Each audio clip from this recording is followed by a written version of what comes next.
Pahayag ng nagrabyadong Panginoong Maharlika, the aggrieved child. Ako ang nagrabyadong Panginoong Maharlika, karapat-dapat ako sa kapangyarihan at kayamanang maaring ialok ng buhay. Hindi ko ito labis na hinahangad. Ako ang sweet child o white child. Isang Panginoon na walang kasalanan, pininsala ng mga kasinungalingan ng kompyuter ang takbo ng aking buhay. Ako pa rin ang Panginoong Maharlika. Ngayong malaki na ako at nasabak sa ganitong mga pangyayari, masasabi kong napunta ako sa pagpapalaki na hindi ko dapat natamo. Nagawa akong linlangin at takawan ng mga taong hindi ko kilala. Hindi ako pinalaking masamang tao, ngunit ngayon ay masasabi kong wala akong muwang sa mga nangyari sa aking buhay noon. Labis kong pinagkakatiwalaan ang mga tao sa aking paligid, lalo na ang mga kamag-anak at kapamilyang aking kinalakihan. Hindi ako gaanong matalino at hindi ako tulad ng ibang mga taong nakaririwasa sa buhay. Kaya naniniwala ako na isang malaking pagkakataon ang ninakaw sa akin. Napakalungkot na mag-isa habang naninindigan at naniniwalang wala akong ginawang mali. Subalit wala akong magawa dahil hindi ako tulad ng iba na may kapangyarihan o koneksyon na maaari nilang gamitin para sa kapakinabangan at makaalis sa sitwasyong hindi ko dapat kalagyan. Ako. Hindi ko pinatatawad ang kanilang kasalanan sa kanilang laro na mayroong kriminal na paggamit ng no-exclude.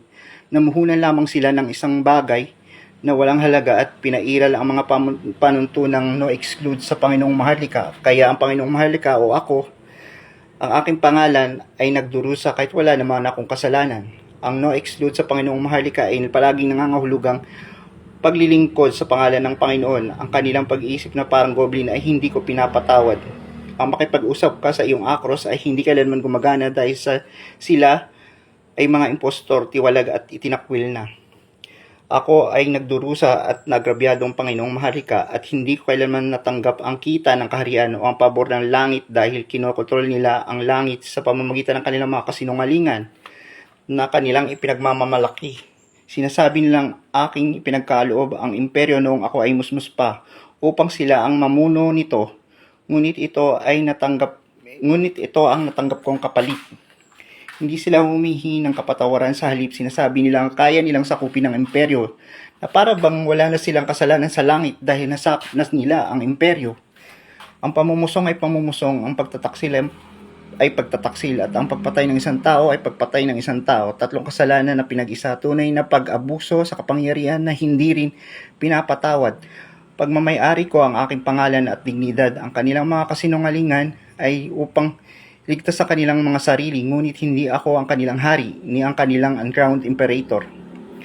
Ako ang nawalan ng disenteng trabaho upang sila ay hindi mabulag. Ako ang nawalan ng kakayahang magtrabaho sa ibang bansa o maglakbay sa ibang lugar upang hindi sila mawalan ng mga binti. Ako ang nakaririnig ng mga sumpa at insulto na nagpapagalit sa akin sa halip na sila mga matitigas ang ulo na tila bingi sa halip na ginawa akong isang ganap na hari na kayang magpatawad. Ako ang nagdurusa sa halip na sila ang magutom dahil pinagkaita nila ako ng aking kayamanan, yaman o sariwang hangin. Ako ang pinagbata ng mga kahihinatnan ng kanilang mga maling ginawa sa halip na sila ang panagutin.